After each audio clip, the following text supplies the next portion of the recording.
क्या मेरी बारात कभी नहीं आएगी? क्या मेरा राजा अब कभी नहीं आएगा? जज साहब, क्या मैं बिन ब्याही रह जाऊंगी? क्या मैं बिन ब्याही रह जाऊंगी?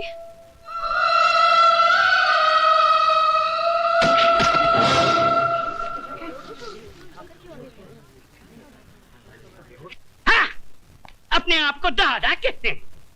सारा शहर कांपता है इनसे, मगर एक मामूली सी लौंडिया को खत्म नहीं कर पाए। अरे लानत है तुम पे और तुम्हारे आदमियों पे। अब खड़ा खड़ा मुंह क्या देख रहा है? Get the hell out of here you stupid asshole.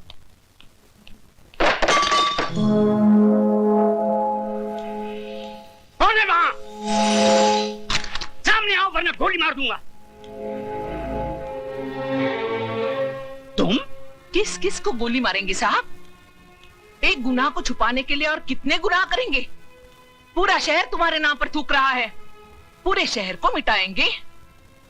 साहब, इंसान ही बने रहना, भगवान बनने की कोशिश मत करना, वरना वो ऐसा मिटा देगा कि ना तुम जी सकोगे ना ही मर सकोगे। तुम्हारी ये मजाल कि हमारे सामने जबान खोलो। 40 साल लगे साहब, 40 साल, तब जाके जबान खुली है। पैसों से बहुत बड़े हो गए, लेकिन इंसान छोटे रह गए। कौशल्या, तुम्हें तमीज नहीं मालिक से कैसे बात की जाती है? तुम तमीज सिखाओगी मुझे, जिसने तुम्हारे मर्द को पैजामे का नाड़ा बांधना सिखाया है?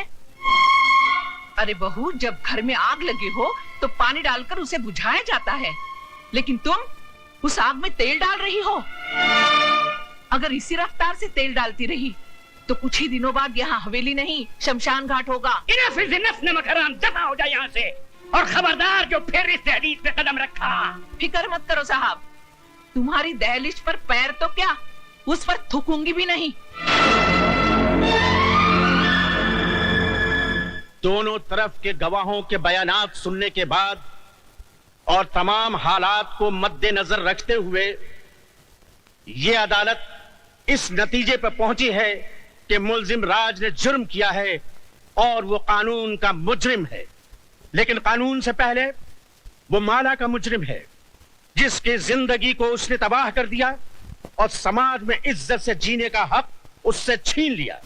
लिहाजा ये अदालत मुल्जिम राज को ये हुक्म देती है कि जिस लड़की को नंगा करके उसने बेइज्जत किया, उसी लड़की से शादी करके उसे अपने घर की इज्जत बनाए।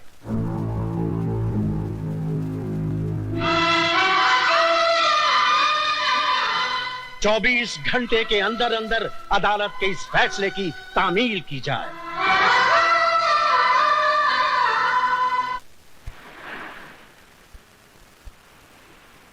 लिहाजा ये अदालत मुल्जिम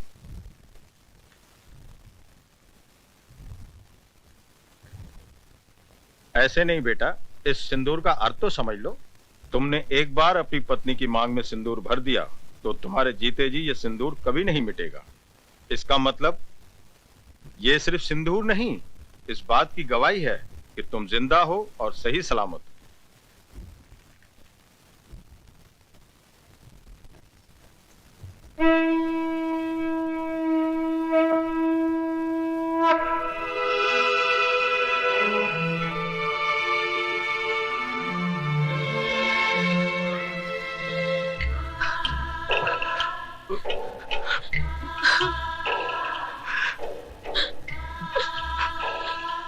जा बेटी जा, मैं वाहिगुरु से झोली फैला के तेरी खुशियों की भीख मांग लूंगा।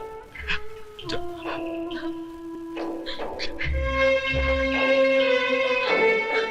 तुम्हारा अधिकार तो मैंने तुम्हें दिला दिया, लेकिन एक बात याद रखना, इस दुनिया में हक कभी मांगने से नहीं मिलता, छीनना पड़ता है।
बहू, जी। हम लंदन जा रहे हैं। अपना वादा मत भूलना। हमारे आने से पहले ये कूड़ेदान का कचरा इस घर से बहुत दूर होना चाहिए। आप फिक्र मत कीजिए बाबूजी, ऐसा ही होगा।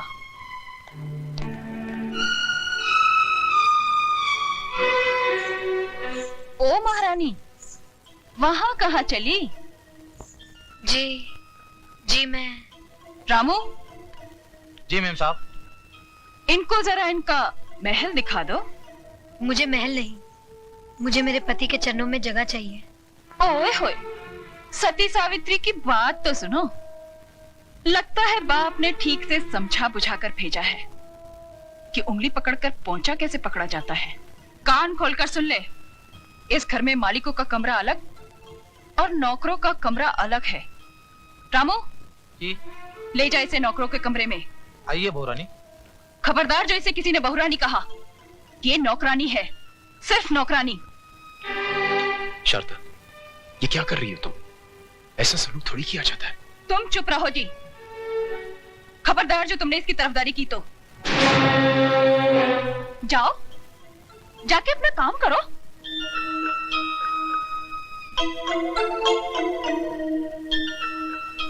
ए, मैंने तुझसे क्या कहा, सुना नहीं क्या?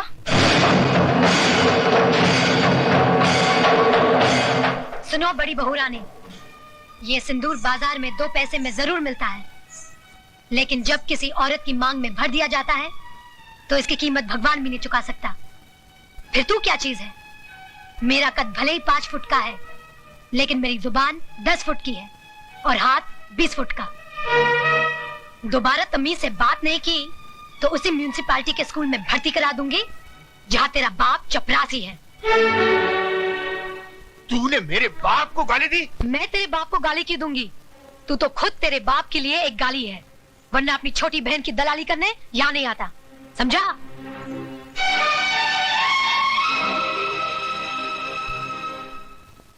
अयो स्वामी, आज खुशी का दिन है, फिर आपका बैटरी काय को डाउन है? ओए खोत्या, जिस बाप की एको एक बेटी उसके जिगर का टुकड़ा उससे दूर हो जाए तो वो रोएगा नहीं तो क्या भांगड़ा करेगा? देखो दारजी, हॉर्न का वायर ब्रेक में मत घुसाड़ो। अरे हमारा बहन कितना बड़ा घौर में शादी करके गया है। ओए ये भी कोई शादी थी? मेरी बच्ची की ख्वाहिशें उसके दिल में ही रह गई। कैसे कैसे ख्वाब देखे थे उसने। बैंड बाजे के साथ उसका दूल्हा घोड़ी पे सवार होके बारात लेके आएगा, हजारों लोग उसके ब्याह में शरीक होंगे। इतना शोर ना शनाई, ऐसे बिना हुई बच्ची जैसे टोली में नहीं आरती में जा रही हो। दारजी, सदियों से माँ बाप के घर से बेटी ऐसे ही विदा होती रही है। आप तो सिर्फ दुआ कीजिए कि उस घर में खुश रहे।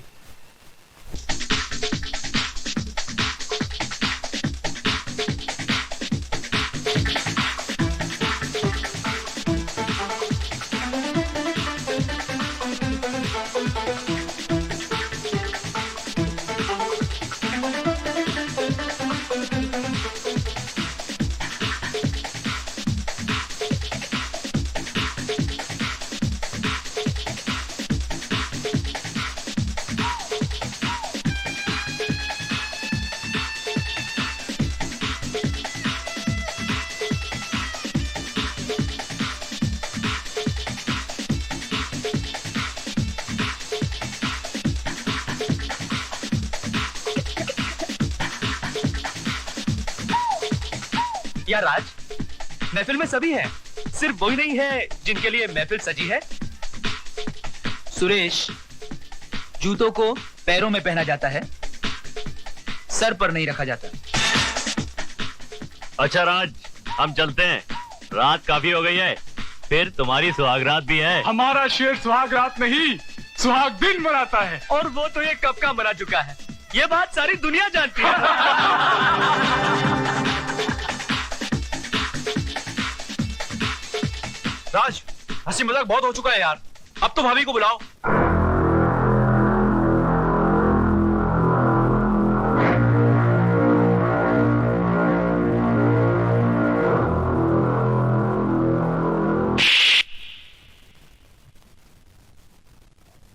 दोबारा उस 2 टके की लौंडिया को अगर भाभी कहा तो जान से मार दूंगा।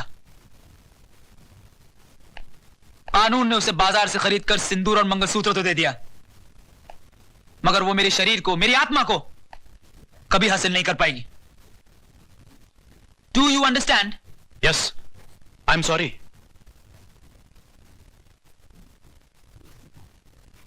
Then drink and dance.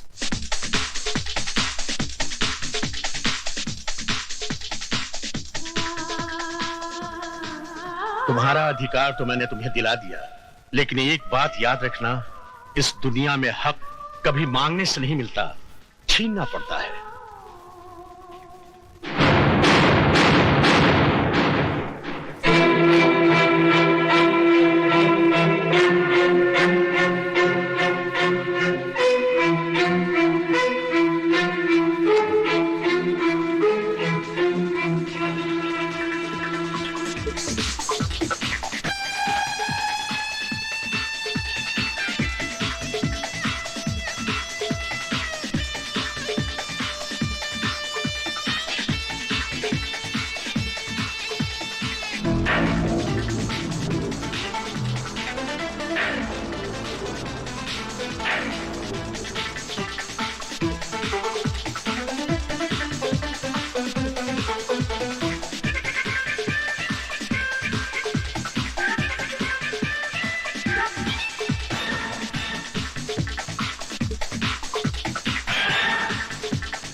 तुम यहां क्या करने आई हो? अपना अधिकार लेने। तो फिर जाओ और जाकर उसी अदालत का दरवाजा खटखटाओ। जज साहब, सिंदूर और मंगलसूत्र के साथ साथ मुझे पति का शरीर भी दिलवा दीजिए। औरत अभी इतनी कमजोर नहीं हुई कि हर वक्त भीख मांगती रहे, वो छीनना भी जानती है। तो आगे बढ़ो और छीन लो राज को मुझसे।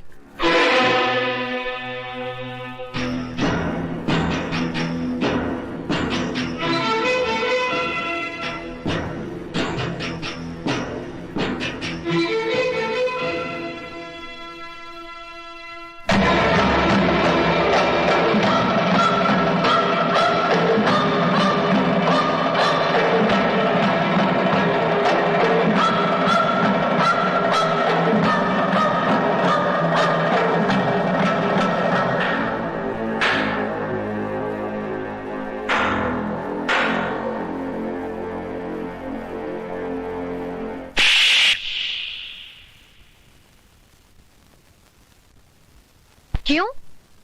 आज मेरा चुम्मा इतना बुरा लगा? उस दिन तो बलात्कार करते हुए बड़ा मजा आ रहा था।